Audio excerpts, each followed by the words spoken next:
नमस्कार दोस्तों, आप सभी पर माँ का आशीर्वाद और बजरंगबली की कृपा सदैव बनी रहे। मानव स्वभाव हमेशा से ही जिज्ञासु रहा है। विशेषकर ब्रह्मांड में फैले रहस्यों को जानने की चेष्टा सदियों से करता आ रहा है और बहुत सी गूढ़ आध्यात्मिक विषयों के प्रति हमेशा आकर्षित होता रहा है, जैसे एस्ट्रल ट्रैवल, ल्यूसिड ड्रीमिंग, पर काया प्रवेश, भूत और भविष्य की घटनाओं की जानकारी होना, किसी दूसरे व्यक्ति के दिमाग पर काबू कर लेना या दूसरे व्यक्ति को देखकर उसके बारे में सब कुछ बता देना, पर काया प्रवेश, वायुगमन, पानी पर चलना और बहुत से पारलौकिक अनुभव और सिद्धियां, इनकी तरफ सदैव से ही मानव मन आकर्षित होता रहा है और अलग अलग विधियों से इनको अनुभव करने की चेष्टा करता रहा है। हमारे ऋषि मुनियों ने ये सिद्धियां प्राप्त की थी और आज भी इन विषयों पर अधिकार प्राप्त करने वाली विभूतियां इस धरा पर मौजूद हैं और ये सारी अलौकिक शक्तियां मानव के अंदर ही, हमारे अंदर ही छुपी हुई हैं। इन्हें कहीं बाहर ढूंढने की आवश्यकता नहीं। तो कैसे हम अपने अंदर छुपी हुई इन अलौकिक शक्तियों को पहचान सकते हैं, उन्हें जागृत कर सकते हैं, इस बहुत ही रोचक और महत्वपूर्ण विषय के ऊपर आज हम बात करेंगे। तो इस विषय पर बात करने से पहले इस विषय के फंडामेंटल्स को, इसके मर्म को समझना बहुत जरूरी है। तभी आप इस चर्चा को, इस जानकारी को अच्छे से ग्रहण कर पाएंगे। इसके लिए एनर्जी के कॉन्सेप्ट को समझना जरूरी है और फिर यदि थोड़ा गंभीरता से निरंतर प्रयास किया जाए तो अपने अंदर इन छुपी हुई शक्तियों को हम जागृत कर सकते हैं, प्राप्त कर सकते हैं। अपनी हर सोच को रियलिटी में कन्वर्ट कर सकते हैं और ये शक्ति है हमारे ऊर्जा शरीर की, हमारी एनर्जी बॉडी की, हमारे सबकॉन्शियस माइंड की, हमारे हायर सेल्फ की, जो सब जानता है, जो ओमनीशिएंट है, ओमनीपोटेंट है, ओमनी प्रेजेंट है, अर्थात सर्वज्ञ है, सर्वशक्तिशाली है, सर्वत्र है। इस ब्रह्मांड में व्याप्त परमात्मा की ऊर्जा का ही एक अंश है। तो सबसे पहले ये बात समझनी होगी, ऊर्जा के इस कॉन्सेप्ट को समझना होगा कि हम स्वयं में एक ऊर्जा हैं, हम शरीर नहीं हैं। हम एक ऊर्जा हैं, आत्मस्वरूप हैं। We are the souls, not the body. जो सर्वशक्तिमान है वो ऊर्जा जो फिजिकल लिमिटेशन से परे है, क्योंकि हमारी फिजिकल बॉडी की कुछ सीमाएं होती हैं, कुछ लिमिटेशंस होती हैं, लेकिन ऊर्जा की शक्तियां, उसकी क्षमताएं अनंत होती हैं, असीमित होती हैं। हमारा ये शरीर पंच महाभूतों से बना है, अग्नि, जल, वायु, पृथ्वी और आकाश। और पंच महाभूतों से बने इस शरीर में जब ऊर्जा का प्रवेश होता है, जिसको आत्मा कहते हैं, प्राण कहते हैं, तो ये सजीव हो जाता है और हम वही ऊर्जा हैं। शरीर धारण करने से पहले भी हम एनर्जी फॉर्म में थे, शरीर धारण करते हुए भी हम एनर्जी फॉर्म में हैं और शरीर को छोड़ने के बाद भी एनर्जी फॉर्म में ही रहने वाले हैं, क्योंकि हम शरीर तो हैं ही नहीं। तो जब अपने रियल सेल्फ को पहचान लेंगे, आत्मा के ज्ञान को समझ लेंगे, तो अपने हायर सेल्फ से अवश्य ही कनेक्ट हो जाएंगे। और इस आत्मज्ञान के लिए, आत्मा के सही स्वरूप को समझने के लिए बहुत सारी विधियां हमारे शास्त्रों में बताई गई हैं। गीता में इसके 3 मार्ग बताए गए हैं, ज्ञान मार्ग, भक्ति मार्ग, निष्काम कर्म मार्ग। माँ काली के परम भक्त परमहंस श्री रामकृष्ण जी कहते हैं कि ईश्वर के नाम और भजन के भाव अनंत हैं। उनमें से जिसको जो नाम और भाव पसंद है वो उसी से उस परमात्मा को पुकारता है, उसका ध्यान करता है और उसी से आत्मज्ञान को प्राप्त होता है, ईश्वर को प्राप्त होता है।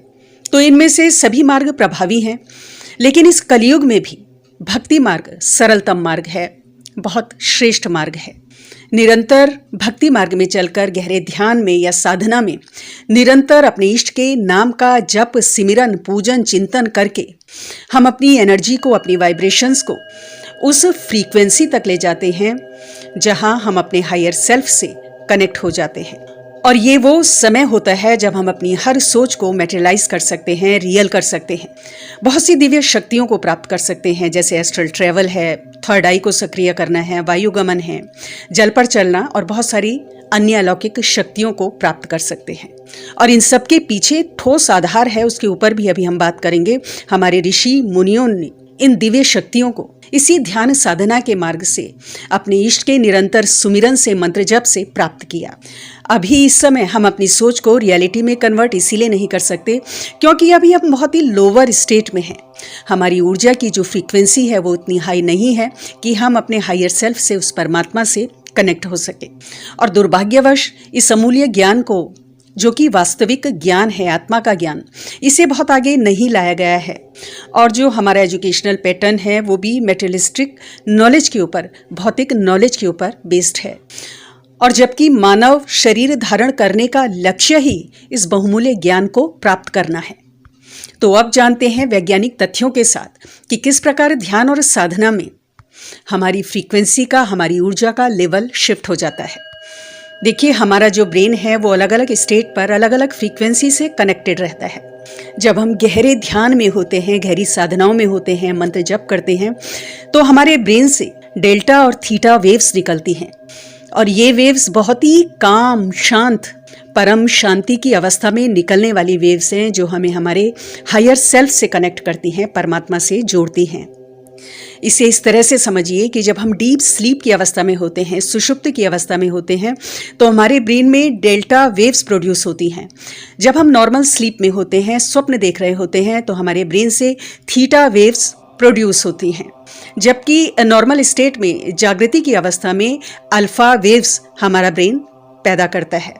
और वहीं उत्तेजना की अवस्था में बीटा वेव्स हमारे ब्रेन से निकलती हैं। तो इस प्रकार हमारा ब्रेन अलग अलग फ्रीक्वेंसी पर अलग अलग स्टेट में होता है। और ये थीटा वेव्स और डेल्टा वेव्स परम शांति की अवस्था में निकलती हैं। जैसा कि मैंने कहा है, इस समय हमारे सबकॉन्शियस माइंड की पावर बहुत ज़्यादा बढ़ जाती है। और ये वो समय है जब हम जो सोचते हैं वो रियलिटी में बदल जाता है। जो भी विचार, जो भी प्रार्थना इस समय हम गहरे ध्यान और साधना में करते हैं, वो एनर्जी के फॉर्म में पूरे ब्रह्मांड में फैल जाता है। और हमारा जो मैसेज है, जो इस समय हम दे रहे हैं दैवीय शक्तियों को, वो उन तक पहुंच जाता है और हम परमात्मा से कनेक्ट कर पाते हैं। जो भी हम बोल रहे हैं, सोच रहे हैं, वो सब एनर्जी है। ये पूरा ब्रह्मांड एनर्जी है। वो परम सत्ता, परम शक्तिशाली परमात्मा, वो भी एक एनर्जी ही है। तो उस एनर्जी से कनेक्ट होने के लिए हमें स्वयं की एनर्जी को उस लेवल पर शिफ्ट करना होगा। और गहरी साधनाओं में, गहरे ध्यान में हम ऐसा कर पाते हैं।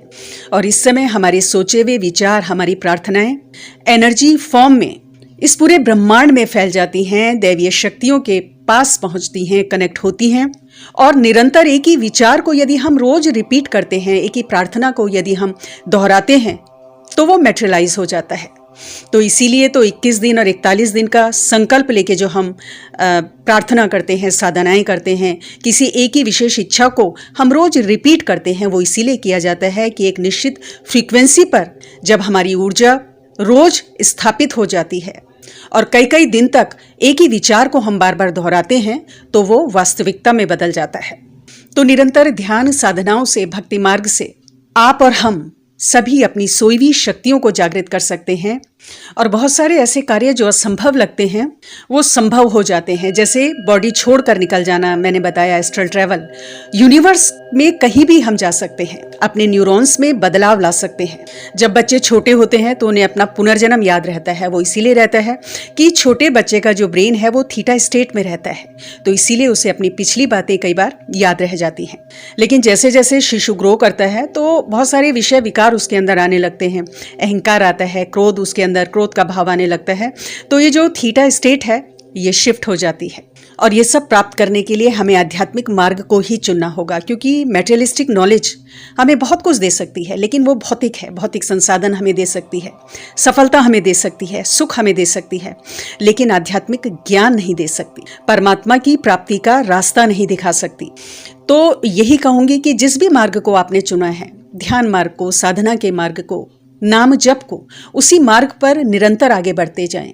परमात्मा का अलौकिक प्रकाश आपकी राह देख रहा है। आज की वीडियो में इतना ही दोस्तों। अगली वीडियो में बहुत जल्द मिलती हूँ। तब तक के लिए अपना ध्यान रखें, स्वस्थ रहें, खुश रहें, मस्त रहें। जय माता दी, जय बजरंगबली।